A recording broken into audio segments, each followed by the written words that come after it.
تک آپ کی سوال کا جواب ہے، 11 تاریخ کو ہم نے دوبارہ ارباب ہاؤس میں میٹنگ رکھا ہے۔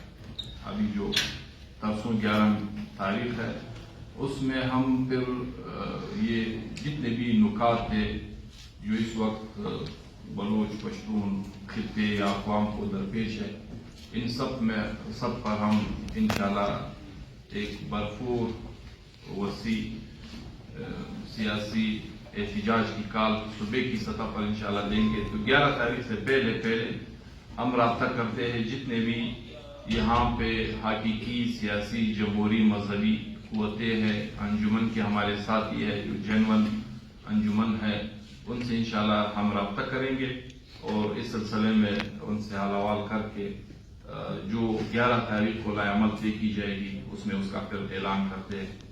ایک اور بات میں آپ کے نوٹس میں لاؤں، آج یوگ میں عوامی نیشنل پارٹی کے زیر اہتمام انہی مسائل پہ خصوصاً ہمارے جو افغان کڈوال بھائی ہے اس پر احتجاج ہونے جا رہا تھا، تو پولیس نے اس پہ تشدد کیا ہے، کوئی لگ بھگ 15 سے 20 ہمارے ساتھیوں کو گرفتار کیا گیا ہے، جس میں ہمارے پارٹی کے مرکزی جوائنٹ سیکرٹری انور خان مندوقیر، وہاں پہ ڈسٹرکٹ کا مقام پریزیڈنٹ ہے شربت تکیوال، جنرل سیکرٹری نذیر افغان، صوبائی ڈپٹی جنرل سیکرٹری نقیب افغان سمیت تقریباً 15-18 کے لگ بھگ ہمارے سینئر ذمہ دار ساتھیوں کو گرفتار کیا گیا ہے۔ ہم ان کی شدید و سخت الفاظ میں مذمت کرتے ہیں اور بالکل ریاست پہ جتنے بھی اس کے ماتحت اس وقت وہ تمام ادارے مفلوج ہے اور ایک ہی اسٹیٹ کی جو پالیسی ہے وہ سب پہ حاوی ہے، ان سب پہ واضح کرتے ہیں کہ یقیناً آپ ہمیں گرفتار کر سکتے ہیں، آپ ہمارے اوپر بہت کچھ مظالم کر سکتے ہو، ہمیں مسنگ کر کے ہماری لاشیں آپ نے پھینکی ہے، ہمیں جیلوں میں ڈالا گیا ہے۔ لیکن ایک بات آپ کو ذہن نشین ہونا چاہیے کہ آپ کی جبر، ظلم، استبداد یہ جتنا بھی بڑھتا جائے گا اتنے ہی ہمیں یہ قوت بخشے گا۔ آج دنیا کو پتہ ہے جن جن گھروں میں آپ نے لاشیں پھینکے ہیں آج وہاں سے تحریکیں پھوٹ رہی ہے۔ آپ اس صوبے کی سیاست پہ نظر دوڑائیں، جس گھر پہ انہوں نے لاش بھیجا ہے آج اس گھر کے خواتین سے آپ لوگ تنگ ہیں۔ آج ریاست کے نام پہ آپ مارنگ اور سمی کا جواب نہیں کر سکتے ہو ایک جمہوری جدوجہد کے ذریعے سے۔ اگر خدا نخواستہ یہ لوگ قانون ہاتھ میں لیتے ہوئے، قانون سے انکار کرتے ہوئے، تو آپ اس پر کسی اور مقدمے درج کرتے، کسی اور نام سے مقدمات درج کرتے۔ آج آپ کے پاس ایک ہتھیار رہ گیا ہے 3 MPO، ہر شخص کو 3 MPO کے تحت آپ گرفتار کرنے جائے۔ 3 MPO ہے کون سا قانون؟ یہ کس جرم کے ارتکاب میں آپ کسی کو گرفتار کرتے ہو؟ یہ تو کوئی جرم ہی نہیں، مطلب صرف آپ کو اسٹیٹ کو حق کی آواز سننا پسند نہیں ہے، اسٹیٹ حق کو سن نہیں سکتا ہے، سچائی کو دیکھ نہیں سکتا ہے۔ جہاں سے کوئی سچائی کی آواز اٹھتی ہے، حق کی آواز اٹھتی ہے، تو 3 MPO آپ نے قانون بنایا ہوا ہے، پھر اس کے تحت گرفتار کرو یا پولیس کے ذریعے سے کسی پہ حملہ آور ہو۔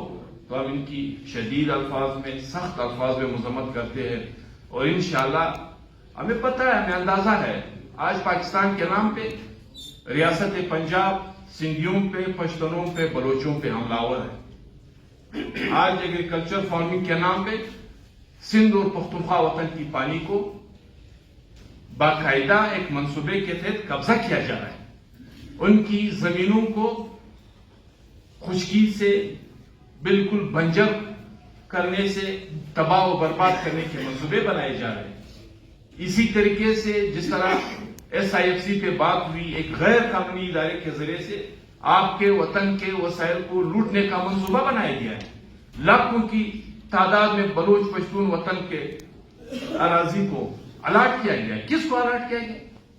کس قانون کے تحت الاٹ کیا گیا ہے؟ کوئی قانون نہیں، کوئی پوچھ گچھ نہیں، کسی کو اعتماد میں لیے بغیر، ایون کہ حکومتیں بھی ان سے ناخبر ہیں، بے خبر ہے، اس کو بھی پتہ نہیں ہے کہ کس قانون کے تحت آپ کے پشتونخوا وطن اور بلوچ وطن کو الاٹ کیا جا رہا ہے۔ جب کوئی احتجاج کرتا ہے تو آپ اس پہ حملہ آور ہوتے ہو۔ تو یقیناً ہماری خواہش ہے، ہماری کوشش ہے کہ ہم اس وقت جو پشتون وطن کو بالخصوص درپیش مسائل ہے، دہشت گردی کی نصر اللہ خان زرعی نے بات کی، کون سی دہشت گردی؟ ہم کیسے ریاست کی اس بات پہ اعتماد کریں کہ ہم دہشت گردی کو جڑ سے اکھاڑ پھینکیں گے؟ دہشت گردی کی بنیاد تو آپ نے رکھی ہے۔ اس صوبے میں، اس ملک میں، اس خطے میں جس بھی دہشت گردی کے، جہاں سے بھی دہشت گردی کے لنکس ہے، وہ جی ایچ کیو کو جا پہنچتے ہیں۔ ان سب کے قدم کیا 79 کے افغان ریولوشن کے بعد یہاں پہ باقاعدہ منصوبہ بندی نہیں کی گئی؟ کم سے کم 40 سال خون کے اس سلسلے کو کیا آگے نہیں بڑھایا گیا؟ کیا اس میں دنیا جہاں کی قوتوں کو انوالو نہیں کیا گیا؟ یہودی عیسائی بھی اس میں انوالو تھا، امریکن عیسائی بھی اس میں انوالو تھا، عرب بھی اس میں انوالو تھے۔ کیا ازبک، چیچن، مراکش، دنیا جہاں کے انتہا پسند اور دہشت گردوں کو پختونخوا وطن کے مہمان نہیں بنایا گیا؟ یہ کیا ریاست سے ڈکی چکی بات ہے؟ کیا اسامہ بن لادن ایبٹ آباد سے اٹھایا نہیں کیا گیا؟ کیا دوسرے انتہا پسند دہشت گردوں کے ساتھ واقعات پاکستان میں نہیں ہوئے؟ تو یہ کس کے ہاں لے رہے تھے؟ پھر جب آپ نے فیصلہ کیا، کیا پھر 2021 میں فیض اور باجوہ نے اس وقت کے حکومت کے ساتھ مل کر برملا نہیں کہا کہ ہم اس کو ری سیٹل کریں گے؟ کیا نامور انتہا پسند دہشت گردوں کو جیل سے نہیں بھگایا گیا؟ کیسے اس ریاست کی بات پہ کوئی اعتماد کرے کہ آپ دہشت گردی کو ختم کریں؟ ہاں، دہشت گردی کے نام پہ آپ بلوچ پشتون عوام کو ختم کرنے کا منصوبہ بنا رہے ہیں۔